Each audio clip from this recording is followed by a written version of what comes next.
ಬಹಳ ಸಂತೋಷ ಆಗುತ್ತೆ. ಇದು ನಾನು ಶಿಕ್ಷಣ ಸಚಿವನಾಗಿ 3ನೇ ವರ್ಷದ ದಸರಾವನ್ನ ಮಾಡ್ತಾ ಇರ್ತಕ್ಕಂಥದ್ದು. ಬಹಳ ಅದ್ಭುತವಾಗಿ ಹೋದ ವರ್ಷನೂ ಕೂಡ ಮಕ್ಕಳು ಬಹಳ ಚಂದವಾಗಿ ಮಾಡಿದ್ರು. ಸಂತೋಷ ಆಗ್ತದೆ. ಇಲಾಖೆಯಲ್ಲೂ ಕೂಡ ಅವರಿಗೆ ಆದಷ್ಟು ನಾವು ಕೂಡ ಸಹಕಾರ ಮಾಡ್ತಕ್ಕಂಥ ಜವಾಬ್ದಾರಿಯನ್ನು ಮಾನ್ಯ ಸಿದ್ದರಾಮಯ್ಯ ಸಾಹೇಬ್ರು ಏನು ಕೊಟ್ಟಿದ್ದಾರೆ ಅದನ್ನ ಪ್ರಾಮಾಣಿಕವಾಗಿ ನಾವು ಮಾಡ್ಕೊಂಡು ಹೋಗ್ತಕ್ಕಂಥದ್ದು. ಮತ್ತೆ ಇದೆಲ್ಲದು ದಸರಾ ಹಬ್ಬದಲ್ಲಿ ಎಲ್ಲರೂ ಕೂಡ ಜಾತಿ ಮತ ಎಲ್ಲ ಬಿಟ್ಟು ಒಂದಾಗಿ ಹಬ್ಬವನ್ನು ಆಚರಿಸ್ತಕ್ಕಂಥ ಒಂದು ಪುಣ್ಯದ ಕೆಲಸ ನಮಗೆಲ್ಲ ಅವಕಾಶ ಸಿಗ್ತದೆ. ಅದು ವಿಶೇಷವಾಗಿ ಈ ವರ್ಷ 10 ದಿವಸ 11 ದಿವಸನ ನಿನ್ನೆ 10 ದಿವಸ ಅಂತೇಳಿ ಹಾಕಿದ್ರಲ್ಲ ಬೋರ್ಡ್ ನಮ್ಮ ಸೌರಭದಲ್ಲಿ. ಹಂಗಾರೆ ಕರೆಕ್ಷನ್ ಮಾಡಕ್ ಹೇಳ್ಬೇಕು.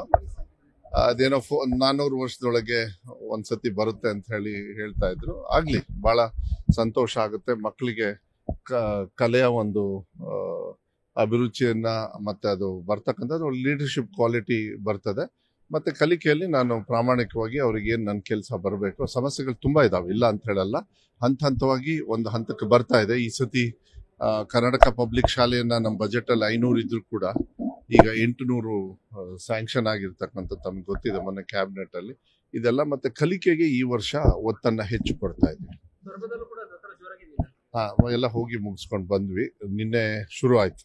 ಸೊರಬ ಟೌನ್ ಅಲ್ಲೂ ಉದ್ಘಾಟನೆ ಮಾಡಿ ಚಂದ್ರಗುತ್ತಿಯಲ್ಲಿ ಅದು ಪ್ರಾಧಿಕಾರನ ಮಾಡಿಕೊಟ್ರು ಮಾನ್ಯ ಮುಖ್ಯಮಂತ್ರಿಗಳು. ಅಲ್ಲೂ ಕೂಡ ಮುಗಿಸ್ಕೊಂಡು ಬಂದ್ವಿ.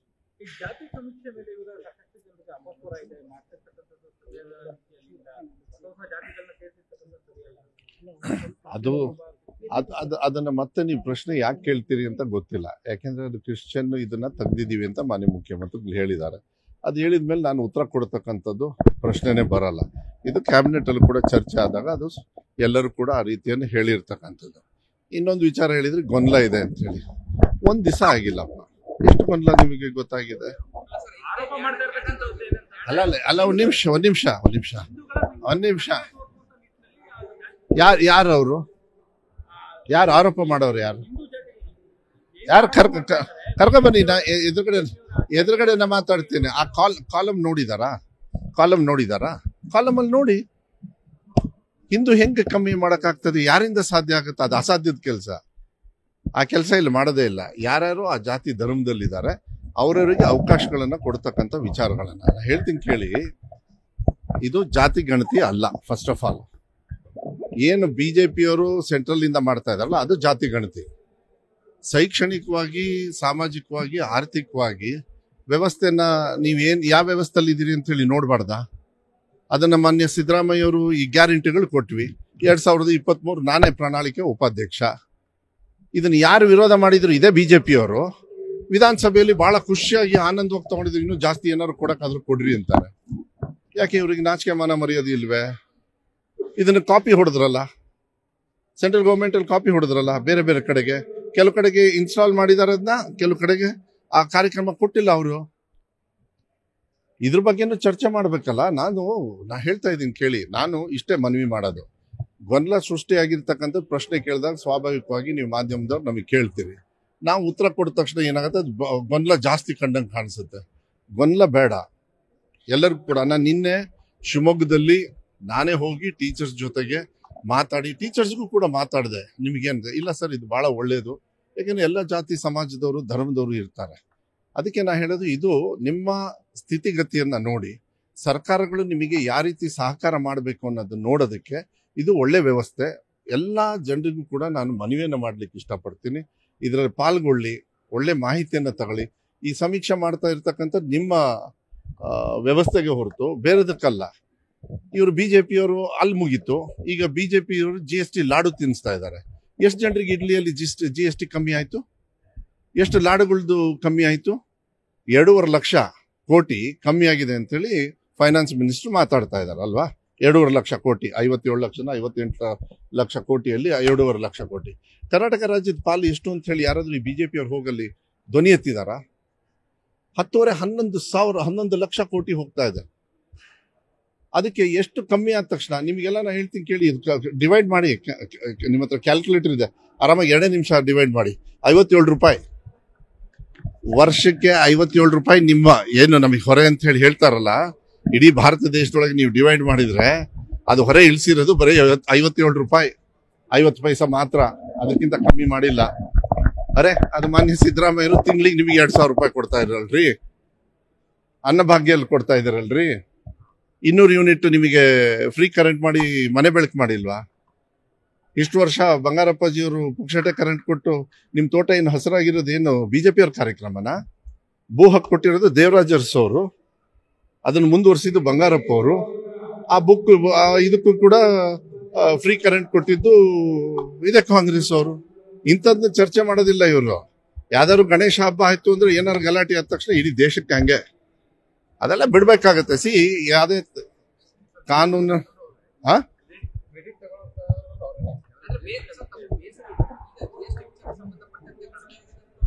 ನನಗೆ ಏನ್ ಗೊತ್ತಾ ಬೇಸರ, ಈ ಎಂಪಿಗಳು ಕಲ್ಸಿದಾರಲ್ಲ, ಯಾರಾದ್ರೂ ಒಬ್ರು ಧ್ವನಿ ಎತ್ತಿದಾರ? ನನಗನ್ಸುತ್ತೆ ಇವ್ರದೇ ಹುನ್ನಾರ. ಇವತ್ತು ಬೆಳಗ್ಗೆ ಮಾಧ್ಯಮದವ್ರು ಕೇಳಿದ್ರು, ನಾಳೆ ಇವ್ರ ಎಂಪಿಗಳೆಲ್ಲ ಮಾತಾಡಿ ಮೋಸ್ಟ್ಲಿ ಕರ್ನಾಟಕ ರಾಜ್ಯಕ್ಕೆ ಕೊಡಬೇಡಿ ಅಂತ ಹೇಳಿ. ನನ್ನ ಇಲಾಖೆಯಲ್ಲಿ 5,600 ರೂಪಾಯಿ ಬರಬೇಕು, 5,800 ಏನೋ ಹೆಚ್ಚು ಕಮ್ಮಿ ವ್ಯಾಲ್ಯೂ, ಅಪ್ ಟು 7,000 ಒಂದು ಮಗುಗೆ ಸೆಂಟ್ರಲ್ ಗವರ್ಮೆಂಟ್ ಇಂದ ಯೋಜನೆ ಹಾಕಿದಾಗ ನಮಗೆ ಎಷ್ಟು ಬರ್ತದೆ? 2,800. ಆದ್ರೂ ಕೂಡ ಸಿದ್ದರಾಮಯ್ಯ ಅವ್ರು ಏನು ಕಮ್ಮಿ ಮಾಡಿಲ್ಲಲ್ಲ ದುಡ್ಡು. ಇವ್ರ ಖಜಾನೆ ಖಾಲಿ ಆಗಿದೆ ಅಂತೇಳಿ ಬಿಜೆಪಿ ಅವ್ರು ಬಡ್ಕೋತಾರೆ.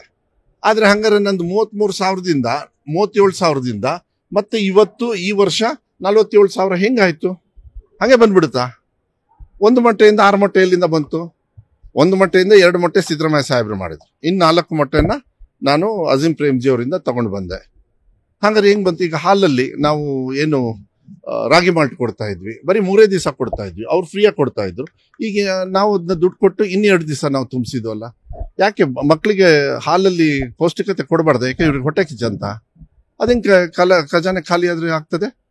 ಈಗ ನೋಟ್ ಬುಕ್ ಕೊಡಿ ಅಂತ ಹೇಳಿ ಏನು ಶಿಕ್ಷಕರ ದಿನಾಚರಣೆ ಅಂಗವಾಗಿ 5ನೇ ತಾರೀಕು ಸೆಪ್ಟೆಂಬರ್ ಮಾನ್ಯ ಮುಖ್ಯಮಂತ್ರಿಗಳ ಕೈಲ ಅನೌನ್ಸ್ ಆಯ್ತು, ಇನ್ಮೇಲೆ ಮುಂದಿನ ವರ್ಷದಿಂದ ನೋಟ್ ಬುಕ್ ನಾವು ಫ್ರೀ ಕೊಡ್ತೀವಿ. ಹೆಂಗ್ ಬರುತ್ತಂತೆ? ಇದೆಲ್ಲದೂ ಕೂಡ ಯೋಚನೆ ಮಾಡಬೇಕು. ಬರೀ ಏನಾರು ಒಂದು ಯೋಜನೆ ಮಾಡಿದ ತಕ್ಷಣ ಬರೋದು ಅಲ್ಲಿ ಜಾತಿಯಲ್ಲಿ ಬೆಂಕಿ ಇಡ್ತಕ್ಕಂಥ ಕೆಲಸವನ್ನ ಈ ಬಿಜೆಪಿ ಅವ್ರು ಬಿಡ್ಬೇಕಾಗತ್ತೆ. ಜನರ ಅರ್ಥ ಮಾಡ್ಕೊಳ್ತಾರೆ. ಗೊಂದಲ ಇದ್ರೆ ನಿವಾರಣೆ ಮಾಡಬೇಕಾಗುತ್ತೆ. ಗೊಂದಲನ ನಿವಾರಣೆ ಮಾಡ್ತಕ್ಕಂಥ ಸಿಸ್ಟಮ್ ನಮ್ಮಲ್ಲಿ ಇದೆ. ಅದಕ್ಕೆ ನಾನು ಜನರಿಗೆ ಮನವಿಯನ್ನು ಮಾಡ್ಲಿಕ್ಕೆ ಇಷ್ಟಪಡ್ತೀನಿ. ಈ ಸಂದರ್ಭದಲ್ಲಿ ಏನ್ ಟೀಚರ್ಸು ಇವರೆಲ್ಲರೂ ಕೂಡ ಬರ್ತಾರೆ ಸಮೀಕ್ಷೆಗೆ, ಪಾಲ್ಗೊಳ್ಳಿ. ಅರ್ಥಪೂರ್ಣವಾಗಿ ಕೆಲಸ ಕಾರ್ಯಗಳನ್ನ ಮಾಡಿಸ್ಕೊಳ್ಳೋದಕ್ಕೆ ಈಸಿ ಆಗ್ತದೆ. ನಮ್ಮ ಹಕ್ಕನ್ನ ಪ್ರತಿಪಾದಿಸೋದಕ್ಕೆ. ಈಗ ನಾನೊಬ್ಬ ಬಡವ, ಯಾರು ಬಡವ ಅಂತ ಹೇಳಿ ಅರ್ಜಿ ಹಾಕಲ್ಲ. ಯಾರಾದ್ರೂ ಬಡವಾಗಿ ಹುಟ್ಟಿದಾಗ ಅವನಿಗೆ ಸಹಕಾರ ಮಾಡಿದ್ರೆ ಸರ್ಕಾರದ ಕೆಲಸ. ಬಡವ ಅಂತ ಹೇಳಿ ನೀನ್ ಏನಪ್ಪ, ನೀನ್ ಏನ್ ಸ್ಥಿತಿಗಿತಿ ಕೇಳತ್ತಪ್ಪ. ನನಗನ್ಸುತ್ತೆ ನಿಜ ದ್ರೋಹ ಮಾಡ್ತಕ್ಕಂಥದ್ದು ಬಿಜೆಪಿಯವರು. ಜಾತಿ ತಂದು ಬಡವನಾಗೆ ಇರಬೇಕು ಅನ್ನೋದು ಇವರೇ. ಏನು 2,000 ರೂಪಾಯಿ ನೋಟ್ನ ಬ್ಯಾನ್ ಮಾಡಿದ್ರು, ಎಲ್ಲರನ್ನು ಬೀದಿಗೆ ತರಲಿಲ್ವಾ? ಯಾರ್ದು ದುಡ್ಡು? ನಿಮ್ ತಾನೇ ಕಷ್ಟಪಟ್ಟು ಅರ್ನ್ ಮಾಡಿದ್ದು. ಅದಕ್ಕೆ ನಾನು ಇವೆಲ್ಲ ಕಾರ್ಯಕ್ರಮಗಳು ಹೇಳ್ತಾ ಹೋದ್ರೆ ಬೇಕಾದಷ್ಟಿದಾವೆ. ಅದಕ್ಕೆ ಈ GST ಲಾಡು ಇದೆಯಲ್ಲ, ಬಿಜೆಪಿ ಅವ್ರ ಬಾಯಿಗೆ ಸಿಹಿ ಆಗ್ಬೋದು ಹೊರತು ಅದು ನಿಜವಾಗ್ಲೂ ಕರ್ನಾಟಕ ರಾಜ್ಯದ ಬೆವರು ಸುರಿಸಿ ಟ್ಯಾಕ್ಸ್ ಕಟ್ಟಿರೋರಿಗೆ ಅದು ಬ್ಯಾಡ್ ನ್ಯೂಸ್.